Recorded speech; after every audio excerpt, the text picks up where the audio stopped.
אני מכירה מעט מאוד גברים שאוהבים להתגלח, בטח לא כל יום.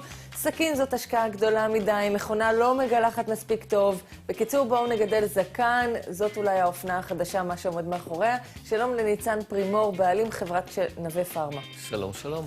נו, בתור גבר, הגזמתי בתיאור? ממש לא, זה לא תענוג גדול להתגלח, וזה גם לא... יש כאלה גברים שבשבילם זה סיוט אפילו, כי זה יוצר יובש וגירוי והקצוץ בפנים. בעיקר כל הזמן מקטרים על זה, כל הזמן מקטרים על זה. אז נו, יש הבדל בין לחי מגולחת עם סכין ללחי מגולחת במכונה? תגידי את בחורה, כל החברות שלי היו מתלוננות שאני דוקר. נו, אז מה אתה אומר לנו היום? יש איזה חידוש בתחום? כן, אני חושב שכל גבר שהיה בצבא מחזיק במגירה בבית איזו מכונת גילוח חשמלית אחת, שאיתה זה הכי קל להתגלח מהר, בלי פחות סיוט מהסכין. אלא מה? לוקחים את זה איתם לאוטו, אני רואה אותם עם זה באוטו. נכון. הבעיה עם מכונת גילוח שהיא לא מגלחת מספיק עמוק, וצריכים להתגלח פשוט בתדירות יותר גבוהה, וזה לא מספיק חלק. ואנחנו באים עם איזשהו...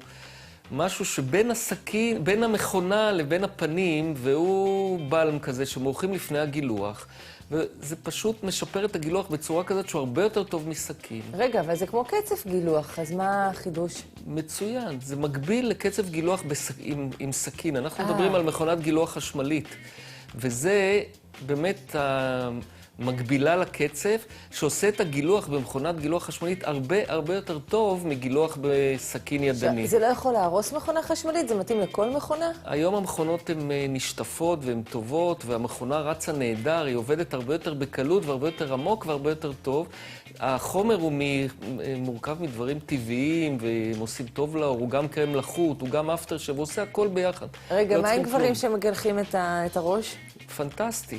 יהיה להם ריח טוב על הראש, יהיה להם לחות על הקרקפת, יעשה להם רק טוב. לא רק זה, יש גם מגבונים כאלה שיכולים גם באוטו. יכולים להעביר את המגבון הזה באוטו ולהתגלח באוטו. זה פשוט... מגבון עם הג'ל הזה? כן. אוקיי. תודה רבה, ניצן פרימור. בכיף.